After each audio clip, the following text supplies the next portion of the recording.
So, Prem, there was a big match the other day against USA versus Pakistan. What do you think?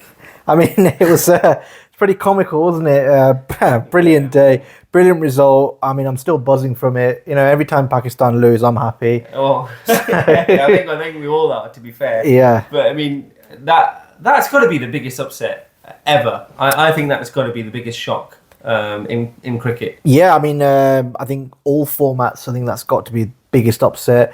I mean, Pakistan over the years have had their fair share of some dodgy results. Yeah, you know, we go back to 2007 Ireland, Zimbabwe in the T20 World Cup. So yeah, you know, they've had their fair share, but I think this has got to top it. I mean, USA. Where are they ranked? Beats me. I didn't even know they played cricket before this tournament. So having said that, there are a couple of ex-Indian under-19 there are, players. yeah, makes it even a bit better, doesn't it? Yeah, it does. Makes it sweeter. It's like India third team beat. Exactly. But, so okay, there wasn't more than 3 or 4 of them, were there? But no, there were a couple of ex-Pakistani. Ali Khan, but fair play to the Indian boys. Saurabh Netravalkar, who's interestingly an engineer for Oracle and does this part-time. It's a bit like who was that team that beat England in the football? Is it not Macedonia? Iceland? Iceland, obviously, they beat them. Yeah. I think it's Macedonia that have every part-timer that works for them. Yeah, you might be right. Yeah.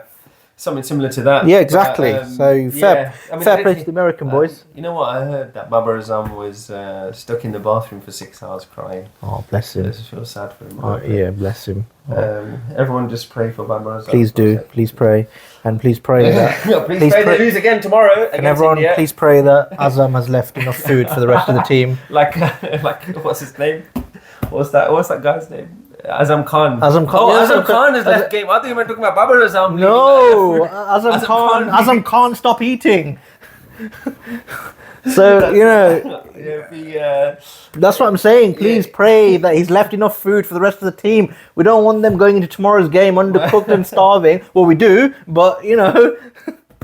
Well, he might swallow up the ground tomorrow. To be fair, Azam Khan's had a bit of trouble. He has. Let's be a bit easier on him. But mental health and all that.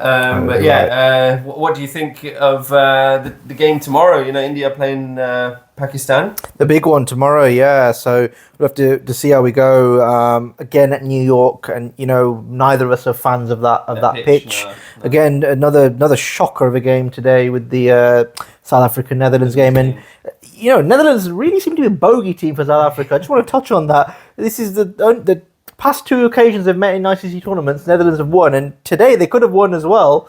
But weren't they the old colonisers of South Africa? They were. You're right. Exactly. You know, I was gunning for South Africa, to be fair, in that respect. But exactly. But it was a dodgy game. It was a low-scoring game. Another low scorer at New York. You know, I've never seen South Africa crumble so early on in the top, especially 12 for 4, were they? Yeah, exactly, 12 for 4 until then Miller came in and steadied them. But again, that New York pitch is just not made for batting, is it? No, it's and not. You touched on it the other day, actually, and you mentioned that these sorts of pitches are not the right way of promoting the game in the US. Exactly. I mean, I can't see the locals getting excited by these kind of matches. Exactly. They're probably getting bored stiff out there. I mean, there's no wonder why baseball works better out there for them. But yeah, I mean, I'd be interested to know, you know, people that are local there and that haven't watched cricket before, and if they've been sort of enjoyed the games. Yeah, enjoyed the game, and whether they're wanting to watch it. I mean, to be fair, the other pitches in the US, so I think it's been Dallas or Texas, I can't remember which one, but not been too bad. It's just mainly been the New York pitches, the drop-in pitch from Adelaide or wherever the groundsmen are from. Yeah. It just doesn't really work, but... I also think that maybe the game against Pakistan, the US game against Pakistan, probably did more for T20 cricket or for cricket in the US than this whole tournament. Oh, 100%. Right? You know, exactly. You didn't know cricket existed in the US before Thursday, and now all of a sudden it's their national sport. Exactly. You know what the US are like. They jump on anything with that takes off. But no, fair play to them. I guess that's a silver lining for Pakistani fans. At least, you know, the game of cricket has expanded into into the US. Thanks to your exploits. Let them beat you. Exactly. So, and let them beat you. Actually, you lost. It's fair and square. You lost quite convincingly. Yeah. You did. And thank you, Mohamed Amir, for bottling the Super Over. Oh yes. I mean, Super Over as well. That was crazy, wasn't it? Oh, yeah. How many runs did they get of extras? Was it majority of the runs that I think US got? Exactly, were extras. And with Mohamed Amir's sketchy history of spot fixing. Let's not make any allegations right now, but it's a bit sketchy there. A little bit, doesn't it? But, it does. Yeah. I think US did great in the field yesterday. They did, yeah, they did. They took that catch in the Super Over. Oh, amazing! Brilliant. It was a sub fielder. Yeah, Nitish Kumar, another of our Indian boys. So fair play, Nitish. But brilliant. There was a lot of USA supporters yesterday that looked of Indian origin. Oh, of course, of course, exactly. These US supporters from the likes of Bangalore, Mumbai, and Chennai in their US shirts with the stars and stripes on. I promise Pakistani fans that we'll lay off you a little bit in a while. So we're just gonna take this moment to enjoy it. Really. Until tomorrow, of course. Tomorrow, So, but the big one. Let's talk about tomorrow. So, lineup. What do you think tomorrow? Same as against Ireland. I don't think we're going to change, especially with the New York pitches being the way that they have been, and we've seen it behaving in a similar way in the other matches after the India Ireland game. So, I think they'll continue with three seamers and continue with Shivam Dubey in the middle there. Yeah.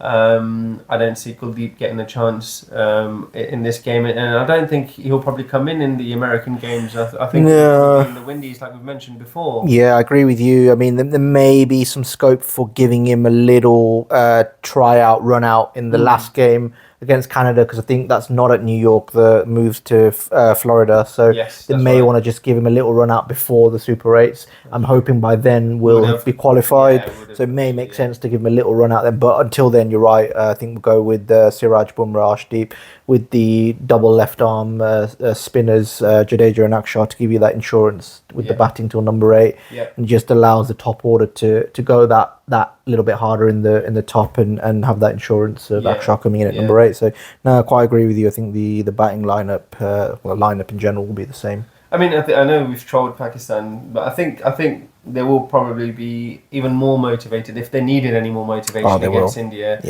tomorrow. So I think we'll see probably a different side of Pakistan tomorrow. They'll be trying a lot more in the field, in particular.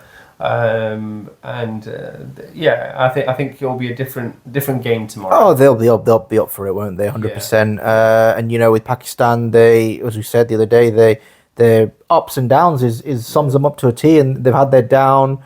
Hopefully their up is not tomorrow, but that's what you worry about with Pakistan. And they're very unpredictable. Oh, exactly. And they can be amazing on their day, and they can also be very poor. And we've mentioned that in previous chats as well, haven't we? So in terms of their weaknesses and strengths, what do you think their strength was? I mean, after the USA game was difficult to figure out what their strengths are actually, but prior to that game, say if we don't take that one into account, is any strengths that you see in that squad? Yeah, exactly. You've got to be. The pace bowling has historically been their strength with Pakistan, and on that pitch, I think that aids them even further. So they'll go in with the likes of Shaheen Afridi, Haris Rauf, Naseem Shah, and Mohamed Amir. All four of them are brilliant pace bowlers in their own right, and we've got to be prepared for that. So that's going to be. Even if they're like 20-30% better than they were against US, I think it'll cause a bit of trouble for India. 100%. Definitely. Yeah. I mean, it was surprising seeing Shaheen go for a lot of runs. Yeah, I mean, exactly. They were poor up front against the US, but they brought it back very well. Haris Rauf and Mohamed Amir towards the back end, they were brilliant. Of course, but no, towards the back end, they really bowled. The death bowling was brilliant. So. Yeah, the pace bowling is always going to be their strength. The weakness, the batting just doesn't seem to have clicked. It doesn't seem right, does it? No. I mean, we think that Imad Wasim is going to be there. So it looks like Imad Wasim has passed a late fitness test from what my sources in the training Pakistan camp are telling me.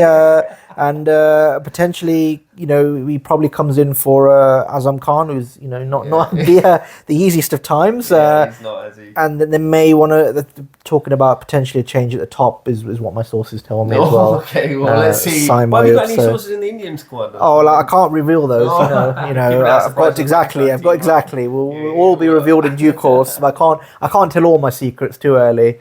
So I think let's see what happens tomorrow. I think.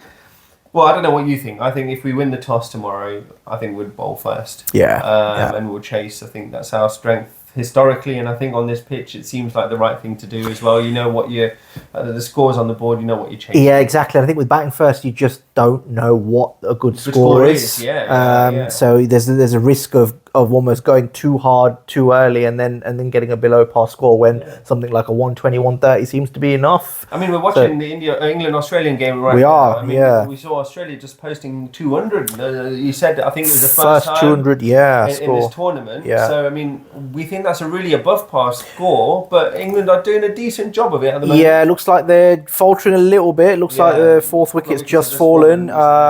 But I think, on this wicket at Barbados, I think 200 probably above par. England, we don't want to get too distracted from tomorrow's game, but it seems like England missed a trick a little bit at the start. They should have relied on those cutters and slow balls a little bit earlier. Mark Wood seemed to be bowling just raw pace and getting smoked around Barbados. So missed a trick there a little bit. I think they did, and we're talking about upsets. Actually, we saw USA beat Pakistan. But we've also seen Uganda beating Papua New Guinea. The first game that they've ever won. It's an amazing. Congratulations to the Ugandan team. My grandma is from Uganda, born in Uganda. I think maybe some of your family members might be from East Africa. Yeah, they are from Kenya. The Kenyan boys aren't in it, unfortunately. My parents from Kenya, so. But it's nice to see them doing well. And this is why, I think the associates deserve more opportunities, which is why it's been a brilliant decision from the ICC to expand the tournament to have 20 teams. Because you're seeing the likes of, Oman, Namibia, Papua New Guinea, Scotland are playing well. US, Canada won their first game against Ireland. So, Scotland had a great chance against England until that was washed off. So, exactly. They beat Namibia. They did, exactly. Tomorrow, so, that's right, and the Scottish have got a good chance of going through. Yeah, they have, and a little less of an upset, but still an upset, especially with the how many runs they won by. Afghanistan against New Zealand. New Zealand getting all out for 75. Exactly. Afghans' bowling attack is incredible. You know how I feel about Afghanistan and how highly I rate the Afghanistan bowling attack. And on that pitch in Guyana, I firmly thought they'd win. New Zealand just looked undercooked. They've not really been prepared. They've not played a warm-up game. A lot of their players didn't really play in the IPL, whereas the Afghans look on it. They look prepared. That opening partnership between Gurbaz and Ibrahim Zadran, brilliant. And then you just talk about their bowling attack. Fazal got another 4 wickets today after his fifer in the first game, and then we don't need to talk about their spin attack. It's by far the best in the competition. Noor Rashid, Mujib, who didn't play today, missed out with a hand injury, and Mohamed Nabi. Nabi can bowl with you as well, Just brilliant. So we need to watch out for them, because I firmly believe that New Zealand are going home based on that net run rate swing. And Afghanistan look like they'll be joining us, hopefully, in that Super 8 group. It'll be interesting to see. India play the second game tomorrow. Hopefully we win that. And then we've just got Canada left. And the US. Exactly. It's not. I think they'll be right up for it. They especially will. Some of the Indian players who are playing. They want to show the Indian team how good they are. Exactly. And it's nice to see that, actually. It'll be nice to see. 100%. Whoever wins, I'm hoping India do win, but it's nice to see Indian internationals who haven't made it in the Indian team doing well for other countries. Correct. It's nice to see that. I mean, we've historically seen a lot of South Africans playing for the England team. Yes. And now you're seeing, even in the Dutch team, there's Vikram Singh, who plays for the Netherlands. Yes, that's right. And there's a few Indian players playing for the associates, even Uganda. Yes, I think there is Alpesh Ramjani for Uganda. Exactly. So dotted around all over Canada, they've got some as well. And as Hardik said yesterday, we Indians get about everywhere, don't we? All the world, apparently. Which isn't far from the truth, to be fair. He's got a point there. So touching your point on the associates, really nice for them to get a chance and to showcase what they can do. I agree. How do you think? How do you see this tournament going now? Then, do you think it's going to be a lot of upsets coming up in this tournament? Still, looks that way, doesn't it? I mean, even one we didn't mention, Bangladesh beating Sri Lanka is probably classed still as a slight upset. I mean, Sri Lanka haven't been great They've not. in the past year. Even in the 50 over World Cup that we went to see poor. in India, they were riddled with injuries, and now they're getting some players back, but it just doesn't seem to be clicking for them, does it?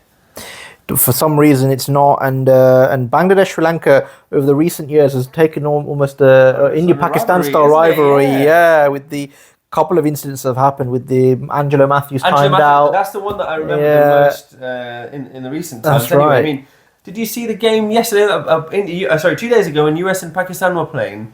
US were complaining that Pakistan took too long to come out to bat. Yes, and actually nothing was done there. No. Just point that out, guys. Nothing was done there. And I don't know whether there is some sort of bias. I'm not trying to say there is, but it was interesting actually to see that. Yeah, no, exactly. But coming back to your question about how the tournament's going to progress, I mean, it's good to see that these associate teams can compete with the big boys, and the Super 8s that were predetermined don't look so predictable now. So I firmly believe Afghanistan will qualify at that New Zealand's expense. And there might be shocks elsewhere. Scotland may well still get through. With the no result against England, especially if England lose today against Australia, then it's all up for grabs. Yeah, it is. So let's see how it goes. Well, India win tomorrow? I think they will. Yeah, I mean, I'm confident regardless of what happens at the toss. Even if I think if we win, Rohit will have no hesitation in bowling. Yeah. But even if Babar wins and puts us in, I think we'll have enough to get the 2 points. Yeah, brilliant. Well, that's a wrap, I think. Great. Yeah. Great.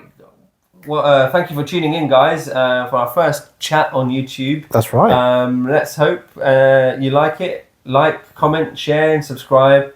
And we'll be back soon with another video. We'll be watching the game tomorrow, and then I think we'll do a post-match discussion. Tomorrow. All right. Great. Take care.